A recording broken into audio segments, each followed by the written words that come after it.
It's an interesting day in the world of Magic the Gathering. Wizards of the Coast has just revealed a brand new secret lair that looks absolutely incredible. But there is one thing I do have to warn you about. Magic.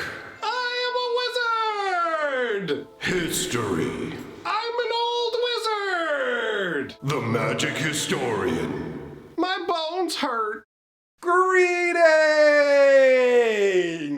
owners of fine luxury cardboard rectangles, my friends. I hope the day finds you well because I am in high spirits. I have been enjoying Magic quite a bit lately. If you didn't know, I've been diving into old school magical gameplay in the old Micro Pro Chandelar game, and it is next level goodness. So you can either come join those live streams I'm doing over on my other channel if you want to get in on that, or I now have a live stream archive channel and you can actually go and watch all this old school Magic the Gathering goodness over there. So I'll leave a link at the end of this video for that so we can spend more time enjoying Magic like we should. And speaking of enjoying Magic, the John Avon Secret Lair is mega epic. It's got awesome artwork, awesome cards. The cards you get in the Secret Lair are worth more than the money you spend on the Secret Lair. I really only have one warning to give you, and other than that, it's pure joy. So let's dive in and take a look. We're starting out with an absolute behemoth in the form of Emrakul, the Promised End. This card hits multiple notes at the same time. First of all, it's insanely powerful. Secondly, it's an Eldrazi, and people love Eldrazi. But more important than that, Emrakul is the top tier, the biggest, the best Eldrazi out there. And because of all this, Emrakul currently has a secondary market value in excess of $70 American. So the math becomes real easy for people when they look at this secret lair and go, okay, wait, this one card is $70 if I want to buy it alone, but this secret lair is going to be $30 or $40 based on whether I'm getting regular or foil. It feels like an obvious, give me 100 of these, how many can I order? But I do want to toss out a buyer beware. Remember, my friends, the way that Wizards has operated recently is they tantalize us with these special hard to get cards and go, check it out, we reprinted something you've never seen reprinted before. Remember Concordant Crossroads? We hadn't gotten a reprint of that since like the mid 90s. And they went, hey, check it out, here's Concordant Crossroads. But then they also turned around and immediately printed it in a regular accessible set that wasn't Secret Lair. So bear in mind, that's very likely to happen here too. If you take a look at what's coming up, we have the Thunder Junction set. That's based on villains. I think that Wizards of the Coast is going to continue to do these side sets like they did with Wilds of Eldraine with the enchantment cards. I think they're going to do the same things with villain cards for Thunder Junction. So as a result, there is a high likelihood that Emrakul will end up as one of the chase part of that villain side set for Thunder Junction. Now, I can't guarantee that will be the case, so if you really want this, you may not want to take a step back, you may want to jump on it immediately, but I figured it would be fair to point out that we've seen a trend of Wizards doing these kind of reprints, and Emrakul is a really juicy target for it. Look at it, it's a 13/13 for 13 mana, and that casting cost can make you take a step back at first, but then you read the first ability on the card where it says the spell costs 1 less to cast for each card type among cards in your graveyard. So you're already getting a discount, right? And when you cast the spell, you gain control of target opponent during that player's next turn. After that turn, that player takes an extra turn. Now, on the surface, that seems like it has a little bit of symmetry to it, right? You take a look at it and go, okay, you know, I'm going to take over one of their turns, but then they're going to get to go twice in a row, and I don't really like that. It kind of takes Time Vault and Mindslaver and mixes them together into this crazy ability. But the reality is that you're almost always going to win by taking over your opponent's next turn. You can deplete them of their best resources. You can leave them tapped and open to anything you want to do. You can literally have them attack their creatures into your Emrakul. You can do all kinds of gross nonsense. You have to understand that Taking over an opponent's turn is a super powerful effect. If you've never played with Mindslaver back in the day, you don't know just how busted it is, but it really is incredibly strong. And to Mindslaver, you originally had to spend somewhere in the range of 10 to 12 mana in total. And you get all of this for 13 on a creature that can even be reanimated from your graveyard if you don't care about taking over your opponent's turn and just want a 13/13 flying trampler with protection from instants. This card is so incredibly OP, right? And Emrakul is a very interesting character in Magic lore. As the top of the Eldrazi food chain, we don't know exactly what's going on with her. She's been placed into a prison in the moon, but Emrakul was the one who took over Tamiyo to force Tamiyo to place her in the moon. So we don't know what Emrakul's long-term plans are. And at some point, Emrakul's going to come back out of the moon and things are going to get wild because the Eldrazi warp the entirety of everything around them. They corrupt the world, they corrupt living beings. And speaking of corrupting the world, the artwork here done by John Avon, normally he does basic lands, and we're used to seeing landscapes from him, and he actually wanted to do a tribute to that in the form of the landscapes around Emrakul. So the artwork here is supposed to be depicting Emrakul in the moment right before she goes crazy and starts leveling everything around her. So all life basically pretty much has been wiped out, and now she's going to lay waste to all the just terrain and everything around her, leaving nothing. That was the impression that I was given from the interview that was done about this. So this is epic artwork. This is an epic include, and honestly, every card in this secret lair is epic for its own reason. Now let's move to another insanely large beefcake in the form of Progenitus. I remember the first time I saw Progenitus back in the Alara days, and I just didn't even know how to process it. Everything about this card screams insanity at you. You start with the casting cost, right? 2 white, 2 blue, 2 black, 2 red, and 2 green. So you have to be playing all 5 colors, right? You have to have access to all 5 colors to get Progenitus out. Up until this point, you would mostly see some insanity in the forms of like the original Elder Dragon Legends that required 2 of 3 different colors. And I remember some of the ultimatums from Alara also had these insane casting costs where you like, there's just something different between the 13 that we saw on Emrakul and then Progenitus's name couldn't be really any longer unless it was Progenitus, guy, because that's all you can fit in there because of the casting cost. They would literally have to shrink it down, right? So you have a 10 casting cost,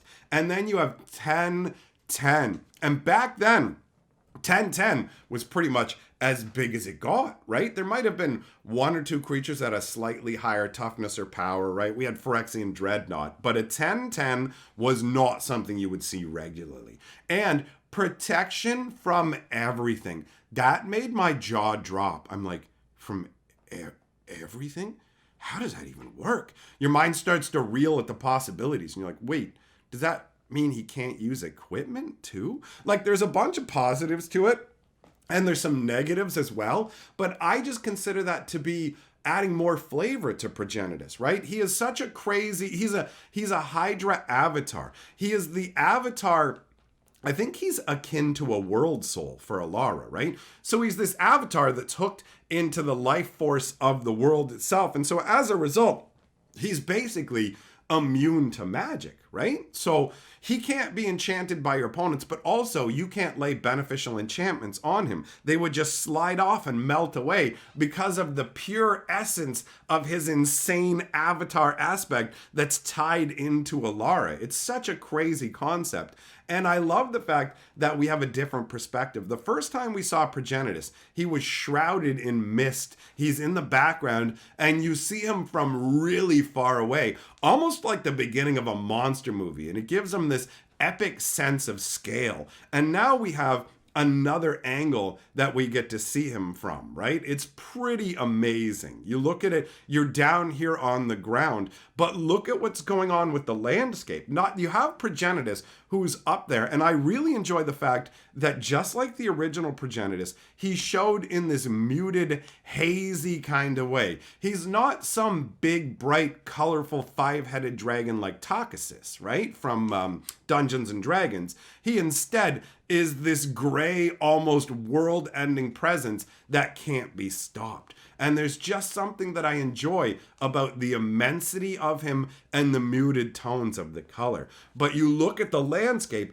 and you can see that he warps and he's connected to the world and warps the world in a way where the plant growth that's springing up in his wake is actually taking on his aspect. Also, admittedly, looking a little questionable. I don't know if some people are going to be running out and trying to squat down on those bushes. They make me think of Progenitus, and they make me think of something else I ain't going to say on this channel, friends. Now, I do also want to talk about the other part of his ability, which is when he will be put into a graveyard from anywhere, you reveal him and shuffle it into the owner's library instead. So this also ties into the concept of your magic just kind of falls off of him. You can't just put him in the graveyard and resurrect him, right? Oh, I want to put him in the graveyard and play a sorcerer to bring him back. You can't. He's already shuffled himself back into your deck. He's eternal. He'll just pop back up. Even if you think you've wiped him out, he doesn't operate like a normal Hydra in that if you lop off his head, he grows extra ones. But he is eternal. You literally can't end Progenitus. He will keep coming unless you permanently remove him from existence. And that is incredible flavor. Now, let's move on to weirdness, because the secret lair is going to get strange from here. Actually, I guess before we do, real quick, the flavor text says, extinction, the perfect tonic for rage. And it's like, here's how we will get rid of all the rage. We will make this thing extinct. So if you want to get rid of Progenitus's endless anger, then you need to make him extinct somehow. Or you could kind of twist it the other way around, where Progenitus is full of rage, and the only thing that will calm his rage is the extinction of everything, which is pretty terrifying. So, let's take it from giant world-ending beasts into a realm of crazy weirdness where you're going to be left scratching your head a bit. We've got Brainstorm as the next Secret Lair card. Now, we've already gotten Brainstorm in Secret Lairs, right? We already got an Artist's Spotlight Secret Lair where we got 2 copies of Brainstorm because the bonus card was a Brainstorm. So, admittedly, I don't feel like this is the greatest choice, but we all know exactly what Wizards is doing here. They're going, yo, we're letting you get Emrakul and Progenitus. We're not giving you any more valuable cards. You can forget that noise. So Brainstorm is 1 blue for an instant. Draw 3 cards, then put 2 cards from the top of your hand, from your hand, not the top of your hand. Put 2 cards from your hand on top of your library in any order. This was actually originally in Ice Age, and the power level of this card has endured throughout the ages. Ice Age didn't have a lot of powerful cards that stuck around. There were a few, and Brainstorm's one of them. This is a very weird Brainstorm. So, the artwork and the flavor text are odd. I read the flavor text, and I did not understand at all. It says, James wouldn't let his duck compose now. No, sorry. James would let his duck compose now and then, but never make the tea. And you go, who's James? What duck? What are we even talking about? So, there's some background information you need to unpack this secret lair, and it is very, very heartwarming. John Avon decided to include his family in the secret lair. So in this artwork, that is his son, James, and the flavor text is specifically referencing him. There's supposed to be a video coming out that ties into this as well that has to do with the Las Vegas Magic event. And unless it's in a different location, I'm getting them twisted up. It might be in a slightly different location. Maybe I'm getting the location twisted up. But it's an upcoming Magic event that's happening really soon. So if they've already done the Vegas one and my brain just turned to mush, then forget it. The trying to understand Brainstorm has damaged my synapses, all right? Just write it off to that. So, this is his son, James. That's why it talks about James in the flavor text. To understand the duck part, you need to get real close in on the artwork. Take a look at it. The artwork depicts 5 versions of James. From a distance, you can tell there's something going on with musical instruments, right? You can see he's got, what is that, like a cello in the middle? That's what they're called, right? That's the biggest version of the violin, essentially. I mean, that's an oversimplification that will trigger people who are into music. But you know what I'm saying. That's good enough. So you take a look at it, and you can see there's multiple individuals here and versions of James. And they're all of instruments, but the instruments are actually reversed. So when you take a look at it, you can see, wait, okay, so he's playing all the instruments in reverse, but then on either end of it, you have a duck. So you've got James with a duck, and you have James with tea. So that's how that all ties together to make, honestly, the weirdest brainstorm in Magic's history. And the artwork does, I mean, it feels like a brainstorm. Buddy's holding his head, and the 5 versions of him in front of him, and the swirling up energy that's coming up there, the look on his face, it really does feel like he's having some kind of crazy storm in his brain where 5 versions of himself are playing backwards instruments while holding a duck and serving the tea, because it would be unthinkable to let the duck serve the tea. That is really cool. But it gets really emotional when you get to the Sarah Angel. I'm gonna admit that I'm a softie deep down, and the story behind this really touched me. So when I first saw Sarah Angel included in this, my thought was like, really another Sarah Angel? Like, Sarah Angel used to be a house back in the day, right? 2 white and 3 for a 4/4 flyer with vigilance, not tapping to attack, was huge. You have no idea. Sarah ruled the skies back in the day. She was an incredibly efficient card, to the point where Wizards of the Coast actually removed Sarah Angel from being printed. They had reprinted a whole bunch of times. They stopped printing it because it was too powerful. Isn't that insane? Look at it now. By today's standards, this is garbage. It's been downgraded to being an uncommon. Uncommon! If you've been around since the earliest days of Magic, that is absolutely mind-blowing, right? So when I saw they included this, I'm like, come on, Wizards. But you have to remember that the artists have a say in this as well. So John Avon specifically wanted to do Sarah Angel, and he wanted to do her in this sort of non-active pose. Originally, when he was concepting the Sarah Angel, he was going to do it like previous ones that we have seen. But the truth underneath this card is John Avon thought that he wasn't going to live. And he thought that this was going to be his last piece of art that he ever created.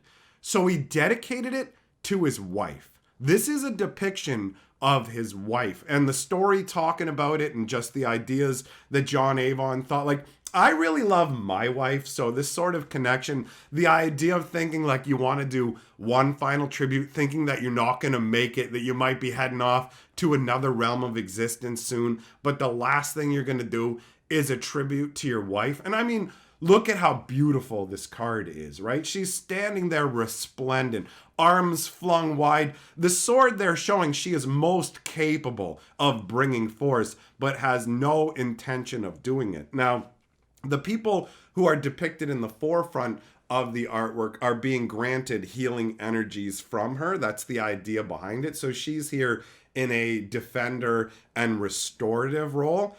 And it says, through vulnerability and compassion, we find the humility of truth. And for real, I had to leave this card to the end because it gets me choked up. This is a secret lair where not only can you get amazingly powerful and cool cards, but you can get a part of an artist's soul. And for me, Magic art is huge. It matters so much. In fact, the artwork and flavor concept in Magic is what got me into it. Personal Incarnation is a terrible Magic card, but the artwork and flavor on it are so strong that it literally pulled me into this game 30 years ago, and I've never left, and I'm never going to. I may have taken brief vacations away from Magic, but I am a hardcore lifelong magical boy. And moments like this, it feels private. It feels like you're getting to peek into someone's life, and that emotional resonance adds additional value as far as I'm concerned. So for me, this is a home run as a secret lair, but just bear in mind what I said about Emrakul. Emrakul is where most of the value is in this secret lair, and because of the value attached to it and the way Wizards of the Coast has been doing reprints, it's incredibly likely that this will be reprinted. Now, I want to say thanks for coming by and hanging out. I very much enjoyed this positive experience of just enjoying this secret lair. I'm going to be doing a live stream over on my other channel, Hatcher, tonight. You're welcome to come by and have a good time with me. And I do want to mention that I have a live stream archive channel now, so if you've missed live streams, you want to check them out, know what's going on with my old school Chandelar gameplay, I'll leave a link on the screen for you and in the comments at the end of the video. Big shout out to my patrons for supporting my channel. Thank you very much for helping me to do what I do, and I will see you all, my friends, in the next video.